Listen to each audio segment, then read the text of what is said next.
everybody, Elizabeth here from Petals and Parchment. Welcome to my channel. Thank you so much for joining me. Today I'm going to show you how to make some little charms. So what I've got here is some hot glue, and I'm just gonna add this hot glue to a silicone mold that I have for resin making and kind of spread it out evenly within the mold. So I'm gonna try to do a smaller one and put less glue.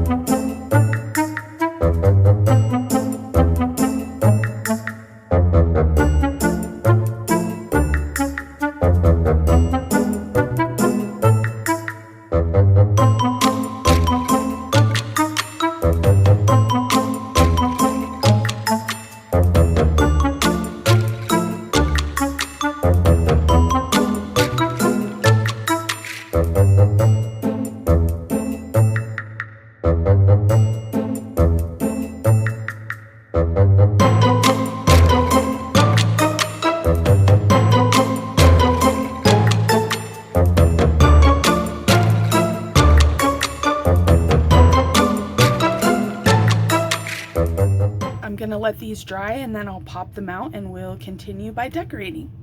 Okay, so this is what I ended up doing. I was running out of time, so I went ahead and just moved forward with the hot glue pieces. So all I did was take a piece of paper from the kit and a miniature printed super small, and I glued them on the front with Mod Podge, and then I painted the sides gold, and then I put some gold leaf on the back.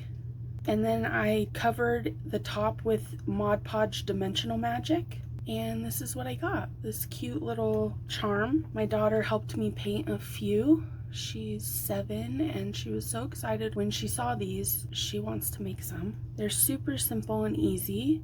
Just make sure that when you are putting the dimensional magic on that you put like a little pin or toothpick or something through the hole so that it stays open while you put the goo. I haven't finished decorating this one with the gold yet. And when I pulled them out of the mold, they were a little uneven, so I just took some fine detail scissors and just snipped off the extra glue that was kind of sticking out to get a more fine shape. And then I have this nail file which has like a fine side on it, so I was just using that to sort of clean up the edges a little bit like this, and it works really great. And they're lightweight and they're pretty and sparkly, and so I just wanted to show you these before we get started. Here's the Mad Hatter one. The gold foil on the back I think looks pretty neat. I've never tried that before. You could paint it any color. I would recommend several coats of paint on the sides. I haven't finished these yet. This one I accidentally stuck my elbow in it, so I had to put a second layer of dimensional magic on top. So he's a little bit harder to see, but you can still see him. Here's that Mod Podge Dimensional Magic.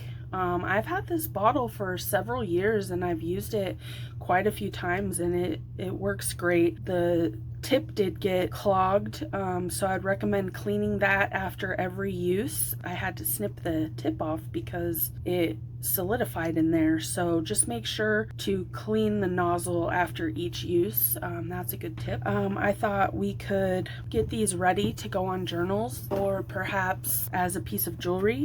So I have some craft wire here, so I'm just going to take some pliers and just snip off a little bit. There we go. It just says craft wire for jewelry making. I'm not sure of the gauge, but it's really thin, so it's easy to cut through with scissors if you don't have pliers. What I was thinking was to put it through here and then twist it a few times and then create a little loop. Rather than breaking it off, let me see if I can just create the loop here without removing any of it. I'm just using a paintbrush. Be careful, you don't want to poke yourself. super cute and whimsical. Look at that little curly Q. I do need to still seal the back of these with Mod Podge. I haven't done that yet. Letting it dry between all the steps was the longest part. So I just have this little fan that I set up next to it to get it to dry. The next step, I'm going to seal the backs. And I just have a little set of jewelry findings that I picked up. This just has some jump rings and some earrings and earring backs in it, and I've just found this comes in super handy because I like to make little charms and jewelry and things like this, and it's so much fun. This now has a jump ring on it, and I don't have any gold ones. I'm gonna have to go searching for gold, but I just wanted to show you can put a bulb pin on it, and then this could dangle from the side of your journal. So super cute, right? Just wanted to show you this idea that you can create your own charms with a little hot glue, paint, and paper. Let's do one more. How about this Mad Hatter? Okay, so this time I'm still going to twist it, get it tight all the way up next to the charm, and then I'm going to place these together and put a few beads on first. I've got some little gold stars that I think are really sweet and whimsical, so I'm going to see if I can get those on here. Yay, super cute. Oh my goodness, how cute. Okay, and then I'm just going to twist to keep that bead down in that place that I want, and then I'm going to just do the same thing I did with the last one and just wrap it around my little paintbrush here. Careful, it is really pokey.